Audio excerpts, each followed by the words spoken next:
नमस्कार, मी मंदार जोशी. तारांगणमध्ये आपलं स्वागत. रसिको, आम्ही आत्ता अक्कलकोटच्या श्री स्वामी समर्थ मंदिरात आहोत आणि तुम्ही बघताय माझ्याबरोबर आहेत प्रसिद्ध लेखक दिग्दर्शक प्रवीण तरडे आणि त्यांच्या सुविद्य पत्नी स्नेहल तरडे.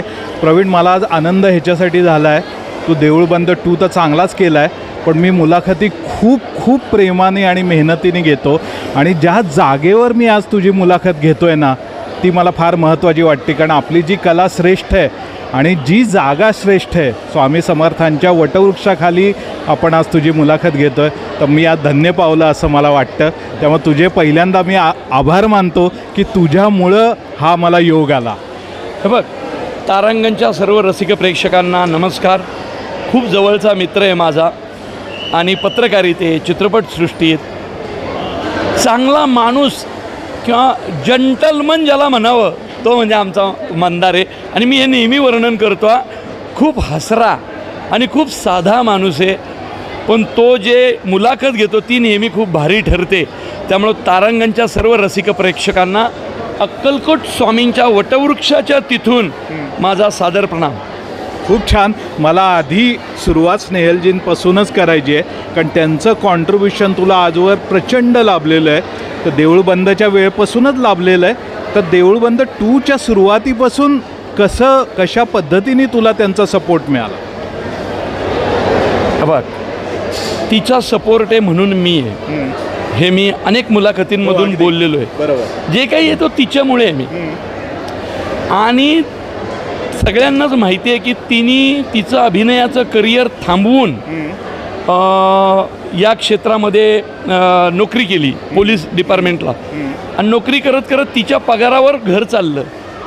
आणि आज माझं सगळं छान झाल्यानंतर मी तिला विनंती केली, आता नोकरी थांबव, आता तुझी जी मूळ कला आहे ना, तू त्याला वेळ दे. आणि तिने तो वेळ दिला आणि तिला जी संधी दिली आहे तिचं तिने सोनं केलं. ती किती मोठी अभिनेत्री आहे याच्यावर मी बोलतच नाही. लेखक दिग्दर्शक, माझी बायको म्हणून सोड रे, पण बघितलंय का तिचा अभिनय या चित्रपटात तिने जे काम केलंय ना मंदार, पुढच्या अनेक वर्ष तिच्या अभिनयाची चर्चा. एवढंच. बरं, मला एक सांगा, हा बोलतो खूप छान, पण ह्याच्या हाताखाली काम करणं एवढं सोपं नाही. मोहन जोशींसारख्या कलाकाराला 33 तास त्याने बांधून ठेवलेलं आहे. त्यामुळे हा दिग्दर्शक म्हणून कसा आहे ते सांगा. दिग्दर्शक, लेखक म्हणून तो खरंच आरारारा खतरनाक आहे. दुसरा शब्दच नाही आहे त्याला. पण ते खतरनाक असणं किती चांगलं आहे हे त्याच्या चित्रपटाच्या यशस्वी असण्यावरून कळतं. किती त्याचे चित्रपट यशस्वी झालेत त्याच्यावरून कळतं की त्याचं खतरनाक असणं किती महत्त्वाचं आहे चित्रपटासाठी. त्यामुळे तिकडे सगळ्यांवरती तो सत्ता गाजवत असतो, अधिकार गाजवत असतो. पण माझ्यावरही आणि सेट आणि घरी सुद्धा नाही, घरी माझी सत्ता असते. अरे, महाराष्ट्रातली सत्ता जेवढी हालत नसेल उलटी पालटी, तेवढी आमच्या घरात रोज मूड हालतात. बाबा, सेटवरती ठीक आहे, मी तिला काय त्रास देत असेल, कारण मी सगळ्यांनाच देतो.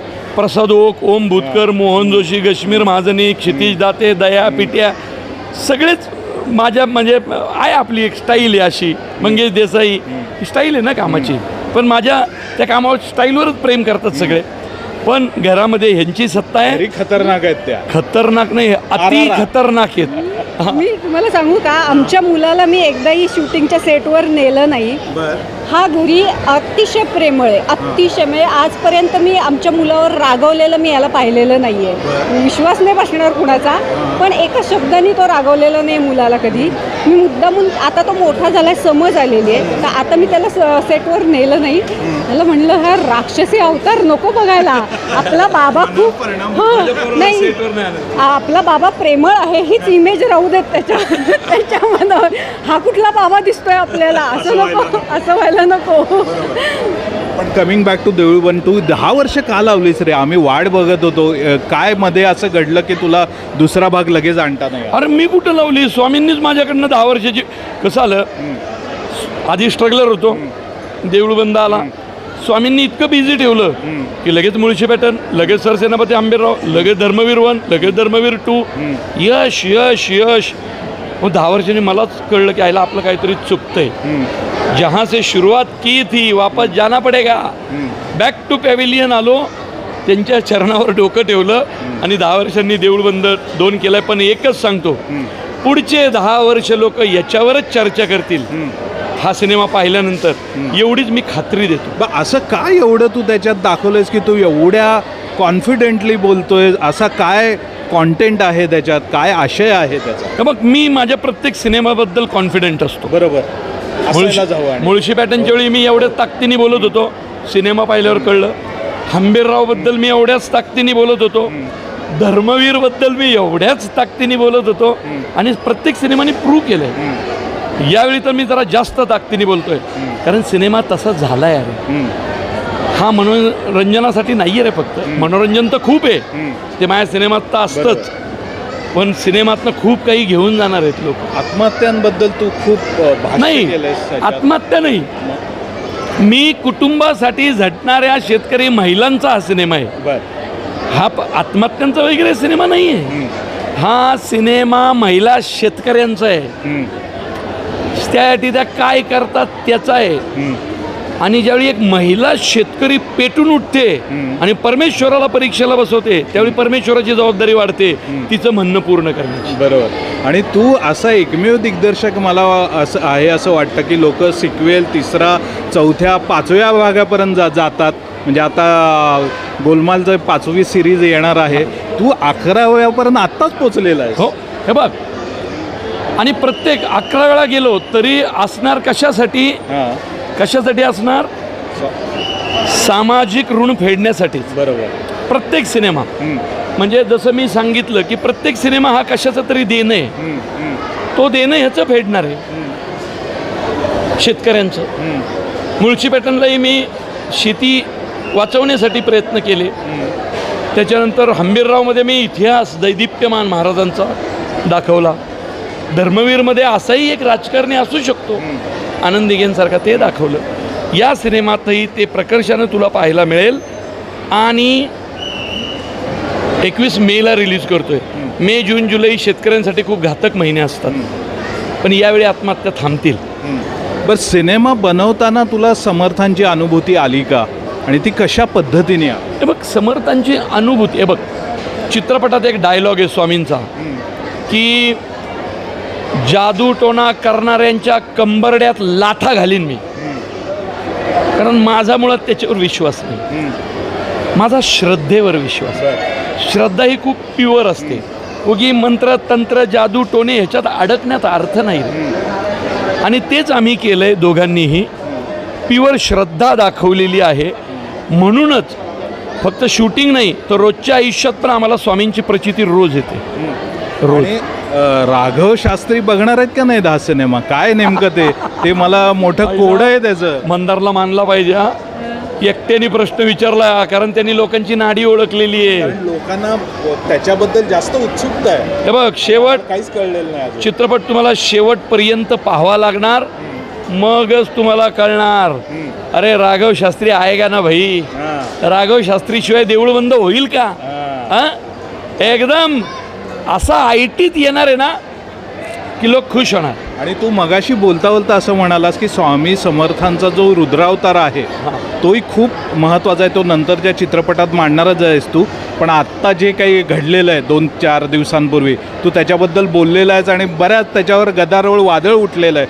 पण 3-4 दिवसानंतर काय तुझ्या मनात भावना आहे? अजून ती प्रोसेस सुरूच आहे. खरंच असं काही घडेल वाटतं आपल्याकडे फास्ट ॲक्शनमध्ये? 3-4 दिवस काय, 3-4 वर्ष काय, 30-40 वर्ष गेली तरी ही घटना विसरू शकू का आपण? शक्यच नाही. किती घाणेरडी घटना आहे. पण त्या लागोपाठ घडत आहेत. पण कसं असतं माहिती आहे का, प्रत्येक शिशुपालाचे अपराध भरण्याची एक वेळ असते. परमेश्वराने लिमिट दिलं आहे ना रे. आता लिमिट बहुधा संपतच आलं आहे. आता जे घडेल ते सोपं नसेल. आणि एक तुला सांगतो, हे गव्हर्नमेंट, या गव्हर्नमेंटवर माझा विश्वास आहे. ते त्या नरा धमाला जे पाहिजे तीच शिक्षा देणार, म्हणजे देणार 100% देणार. पण कायद्याचे अभ्यासक असे म्हणतात की प्रवीण तरडे हे खूप चांगले लेखक दिग्दर्शक आहे, समाजमन कळतं. पण तरीसुद्धा कायद्याच्या चौकटीत राहून काय फास्ट ॲक्शन करता येतील असा तू सल्ला का देत नाही बघ. असं त्यांचं म्हणणं आहे. मी स्वतः लॉयर पण आहे. तेच म्हणलं कायद्याचा अभ्यासक आहे. संविधानाच्या किंवा कायद्याच्या बाहेरचं जाऊ करू. आता मी परवा बघ, मी रागाने एक गोष्ट व्यक्त केली की चाळला दगडाने ठेचून मारला पाहिजे होता, सापडल्या ते मी आजही सांगतो. त्यावेळी तो सापडला ना, सापडल्या त्या नराधमाला ठेचायला पाहिजे होतं. पण आता तो कायद्याच्या तडाख्यात आहे आणि आपला कायद्यावर आपला विश्वास आहे. हा कायदा त्याला सोडणार नाही. त्यांनी जे कृत्य केलंय ना त्याला माफी नाही आहे, त्याला शिक्षा होणार आणि तो मरणारच. 100% तो मरणार, एवढंच सांगतो. ओके, एक शेवटचाच प्रश्न विचारतो. आणि आत्ता जे आपल्या चित्रपटाच्या उत्पन्नांची जी यादी येते ना त्यात तुझ्या सिनेमांचे उल्लेख येतात, पण आजवर आम्हाला मुळशी पॅटर्न आणि देऊळबंदनी किती कोटीचा व्यवसाय केला हे आज तागायत कळलेलं नाही. तू ऑन रेकॉर्ड काही सांगू शकशील का? बघ, माझ्या मते मुळशी पॅटर्न गेला होता त्यावेळी 7 वर्षापूर्वी गेला होता तो 17-18 कोटी असा गेला होता आणि त्यावेळेचा तो सुपर डुपर हिट होता. देऊळबंद 10 वर्षापूर्वी काहीतरी असाच होता, 10-12 कोटी 10 वर्षापूर्वी. किती? 21 कोटी 10 वर्षापूर्वी सुपर डुपरच होता तो पण. मग सरसेनापती हंबीरराव धर्मवीर तर माझ्या मते 38-40 कोटीच्या क्लबमधला आहे. धर्मवीर 2 काहीतरी 21-22 कोटीच्या क्लबमधला आहे. त्यामुळे स्वामींच्या कृपेने सगळे पिक्चर सुपरहिट आहेत. या चित्रपटाकडून तू कितीची अपेक्षा ठेवतो? बघ, अशी काही अपेक्षा नाही आहे तिथे. मी कधीच अपेक्षा ठेवत नाही. चांगलं काम करणार. मी किती बिझनेस होईल, किती पैसे मिळतील, मी कधीच अपेक्षा नाही ठेवत. मी लय भारी सिनेमा करायचा एवढीच अपेक्षा ठेवतो आणि कदाचित त्याच्यामुळंच माझ्या सिनेमांना यश आहे. अगदी स्वामींच्या कृपेने अजून तरी कुठला सिनेमा फ्लॉप नाही आहे. सलग 5 सुपरहिट आहेत, 6वा सुपर डुपर ब्लॉकबस्टर ठरेल. अगदी. खरं तर रसिको, मला खूप बोलायचं आहे, पण काय प्रवीण, आत्ता आपल्याकडे वेळेची कमतरता आहे, त्यामुळं तुला मी शुभेच्छा देतो. नंतर तुझा वेळ दे आम्हाला. फक्त मुलाखतीच्या समारोपापूर्वी तू आपल्या प्रेक्षकांना ह्या जागेचं मात्र महत्त्व सांग, जेणेकरून त्यांना आत्ता आपण दर्शन जिथे मिळेल. उभे आहोत ते आहे अक्कलकोट. स्वामींना वटवृक्ष स्वामी म्हणतात का? तर या वटवृक्षाच्या खाली ते इथं बसायचे. ही स्वामींची बसण्याची जागा आहे. म्हणून हम गया नहीं जिंदा है असं लिहिलंय. का माहिती आहे? स्वामी इथं आहेत. आत्ताही हे शूटिंग चालू असतानाही, आपण गेल्यानंतरही, उद्या परवा 13 10 वर्ष 100 वर्षांनी स्वामी इथं असणार आहेत.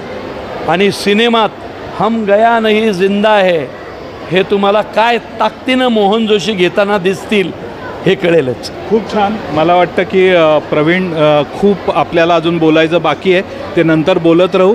तुझं आणि माझं एक वेगळंच नातं आहे, त्या माझ्या तुला कायम शुभेच्छा आहेत आणि तारांगणतर्फे आणि वैयक्तिक माझ्यातर्फेही. आणि आपण हा चित्रपट सुपरहिट झाल्यानंतर लगेचच भेटू, 100% बोलू भेटू. आपण. नक्कीच खूप खूप सक्सेस धन्यवाद. पार्टीला भेटू आपण. धन्यवाद.